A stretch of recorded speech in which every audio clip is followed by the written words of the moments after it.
I'm really pumped. This is Lifestyle Locker Radio, the Race to 100, Episode 6. And as usual, I do like to start off these shows with a motivational, inspirational, positive, fun quote. And this one is actually from Dr. Seuss, of all people. So get this. This is it.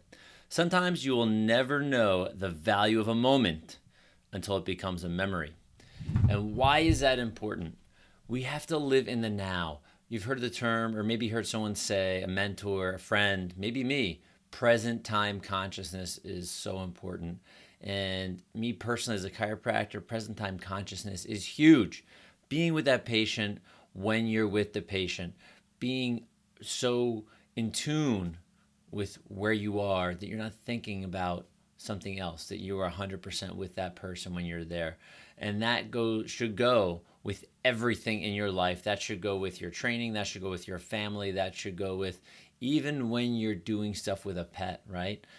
Give them your attention. You know, all too often, during my runs, I'll see people walking their dogs with their heads stuck in their phone. This blows my mind. You have this amazing pet that loves you unconditionally. And what are you doing? You're walking it, giving it exercise, but you're giving it zero attention. Right? You're stuck in your phone, probably scrolling on a social media feed, which is really not of value to you because you're probably hurting your neck and your posture as we go. But nonetheless, present time consciousness. I do love that Dr. Seuss quote. So this past week, this was a fun one. First week back after shark diving in the Bahamas with my beautiful wife, Meredith. Not to mention that we got to hang out on the beach quite a bit, relax, have some tropical drinks, which I don't normally do, thank God. They are loaded with sugar, so besides the alcohol, I'm not a nap person, but it made me take naps. And so where we'll go from this is into the training week. So I come back and I decided, what am I going to do?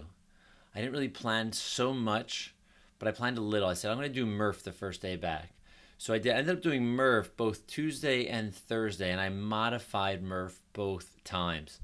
So get this.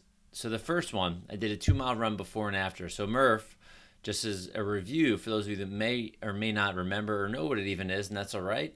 MURPH is a 1-mile run. It's 100 pull-ups, 200 push-ups, 300 air squats, and then finishing with another mile run. And you can do those, it depends on who you listen to or who's prescribing this exercise. You can do those 3 movements, the push-ups, pull-ups, and air squats at any grouping or sets as you want. You don't have to do 100 pull-ups in a row. Frankly, I don't really know too many people. Actually, I don't think I know anyone that can do 100 straight pull-ups in a row. And so I went about it doing 2 miles as my beginning and end run. And then, here we go, get this. So 100 pull-ups, 200 push-ups, and then I didn't do 300 air squats. I know you're thinking, why not? Why didn't you do 300? I decided to do 200 goblet squats with a 32-pound kettlebell just to push the limits, right? So I put a lot of time, energy into that one. And it was brutal. It was brutal. Getting my body back to getting it back into the movement that I haven't been doing in a while. Holy cow. It was pretty darn tough. So I'm just opening up my Google Keep here. This is where I keep a lot of my notes for my training. And the second modded MURPH I did, right? So this was Thursday. I want to make sure I get it right.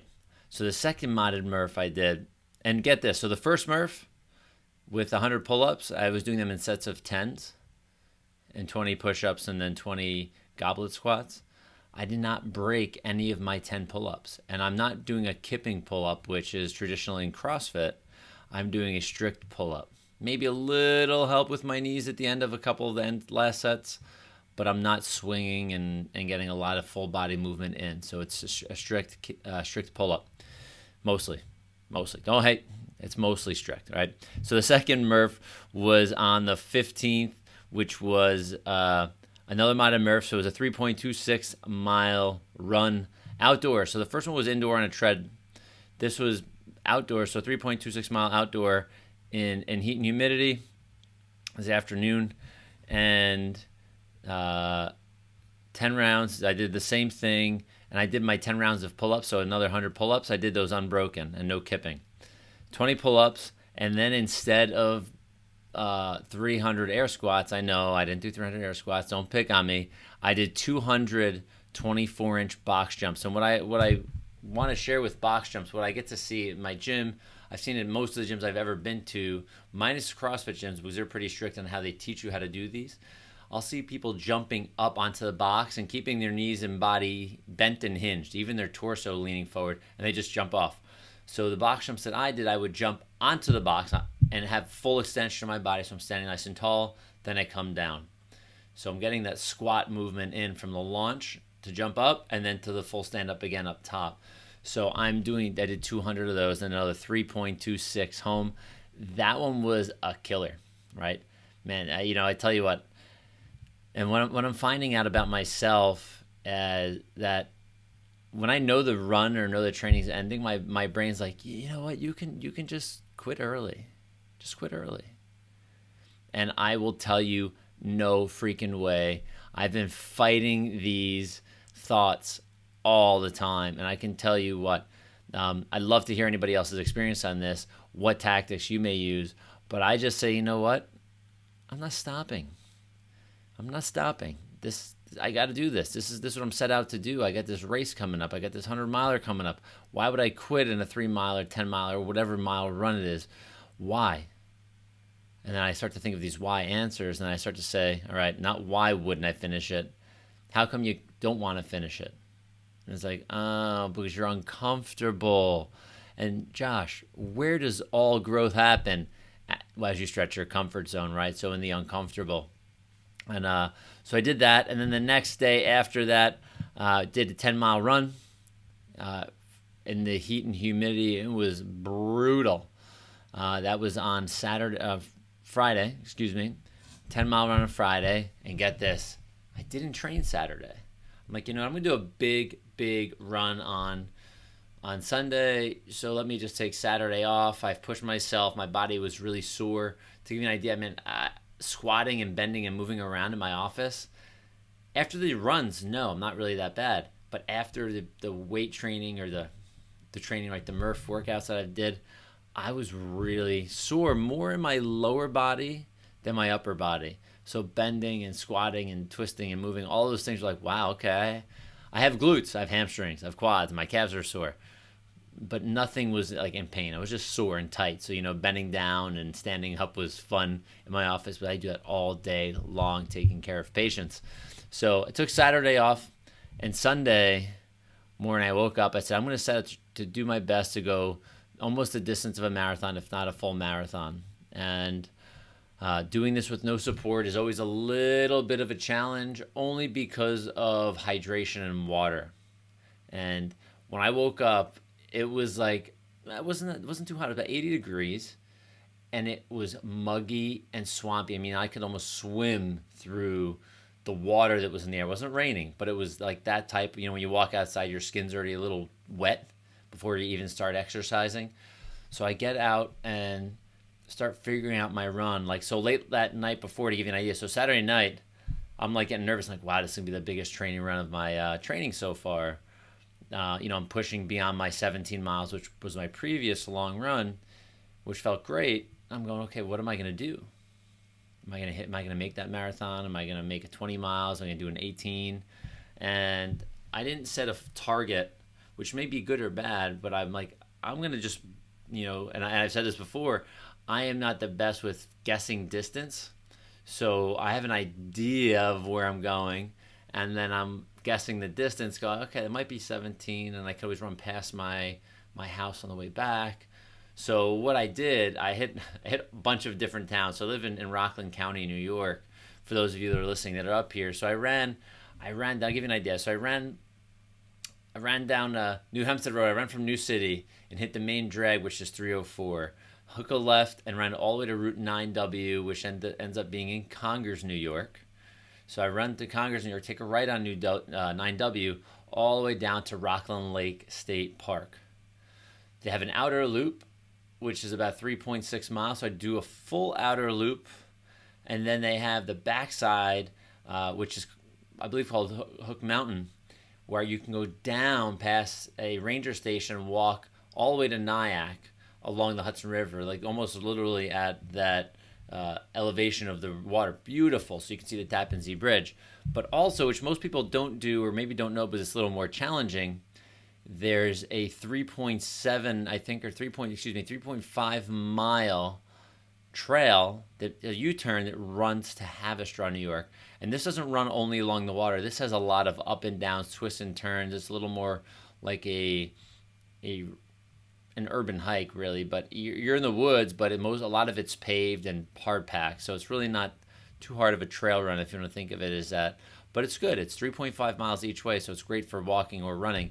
So I run all the way to Haverstraw, run back to where my start point was, which was along the Hudson River, and ran all the way to Nyack. And at this point, I had finished my 2 liters of hydrated water, right? So when I say hydrated water, what I mean is it's been like jacked up. So I had 2 tabs of Nuun, N-U-U-N, in there. And I had also been taking a couple of my salt tablets that are made by Goo, my electrolyte tabs. Did that, and then, got to Nyack State Park. So I hit New City, Congress, Haverstraw. Now I'm in Nyack. I'm like, I don't know, 17, 18, 19 miles in or something like that. And I cleared all my water. So I finished my 2 liters, finished my bladder. And I was thirsty. I mean, I was sweating. I mean, you could have wrung out every drip of clothing I had on, including my socks, right? Like, that's how sweaty I was. I know it sounds gross, but just to give you a reality check. And so I get to the state park, and I'm praying that there were water fountains that were working. So I was able to fill up this little extra bladder that I had, which I believe is about 12 ounces, 16 ounces. I don't know exactly. A little one, like that sits on my chest of my race vest. Fill it up, chug the whole thing, fill it up again, put it in my vest, start running again. And I start running and walking, and like I'm feeling it at this point. I'm almost feeling dehydrated. And I know it sounds crazy, but after almost 20 miles, feeling dehydrated, and you drank almost a gallon of water at this point, close to, not good, right? And that's even with electrolytes. So I started to have little bits of cramping as I got to mile 19, 20, and I'm running along, I believe it's Main Street in Nyack, and I know I have a lot of patients and a lot of people that I know, people that I've interviewed, ride road bikes, and they end up going into Nyack, and a lot of them will end up at the Runcible Spoon, which is a coffee shop, and will end up, other places in Nyack, but that's a pretty popular place. So I said, let me see if I can at least make it there, running or walking, and I'll make a phone call so I can get picked up. So I get there, and I just had to walk. I think I walked my last mile and a half. You can check on Strava. I don't remember what it was, but it was slow. I was feeling it. I was sweating, dripping, finished my water, was getting picked up at the Runcible Spoon. I went in, checked out to see if I saw anybody that I knew, patients, friends, people that I've interviewed. Nobody was there. Got myself an iced coffee, and I got myself more water, as you can imagine, chugging cups and cups of water.